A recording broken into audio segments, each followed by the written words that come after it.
Welcome back. It's now time for sports. TVJ Sports can confirm that former Canada men's national coach John Herdman is among the leading candidates to become the interim head coach of the Jamaica men's national team. Herdman would lead the Reggae Boyz into the FIFA Confederation World Cup playoffs in March 2026.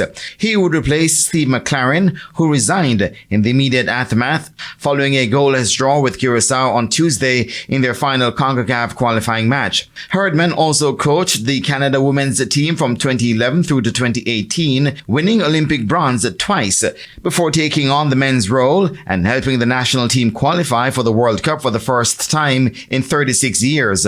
Herdman has been out of work since resigning as Toronto FC head coach in November 2024. TVJ Sports has also been reliably informed that contact has also been made with Colombian Juan Carlos Osorio, who coached Mexico from 2015 to 2018, including at the FIFA World Cup, as well as the Portuguese Jose Pizarro, who guided Nigeria from 2022 to 2024 for the Interim Reggae Boyz Head coach post.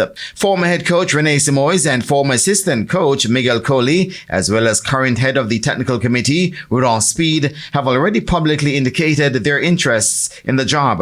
42-year-old Coley now serves as the reserve team head coach at Salal in Qatar, and he told TVJ Sports that he's ready to take the reins as the Reggae Boyz head coach. In terms of being the head coach, is always a job that I am always interested in, and now more than any other time, because I believe I possess the quality and the capacity to inspire a country to once again rally around the Reggae Boyz.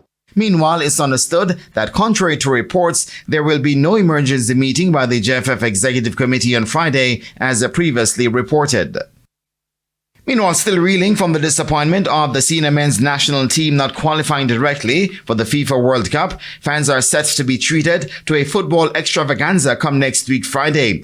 4 of the nation's heavyweight teams in the Jamaica Premier League, defending champions Cavalier, Mount Pleasant FA, Arnett Gardens and Waterhouse, will clash in a one-day round-robin spectacle. In an event dubbed Kicking for Recovery, proceeds from the day's activities will go towards relief efforts for the victims of Hurricane Melissa.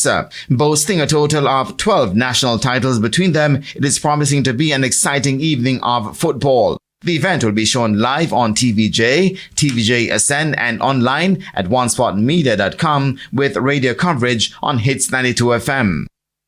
Brandon Shore has returned home from a successful first ever Arrive and Drive FIA Karting World Cup after finishing second in the B-Class Junior Final in Malaysia at the weekend. Shore rallied from behind the pack to finish second at the first edition of the World Cup. He says despite some challenges, he could have done better, barring unforeseen circumstances. Thank you, Jermaine. And that's the Midday News. I'm Shamela Pullen. Join us at 7 for Primetime News. On behalf of the news, sports, and production teams, good afternoon.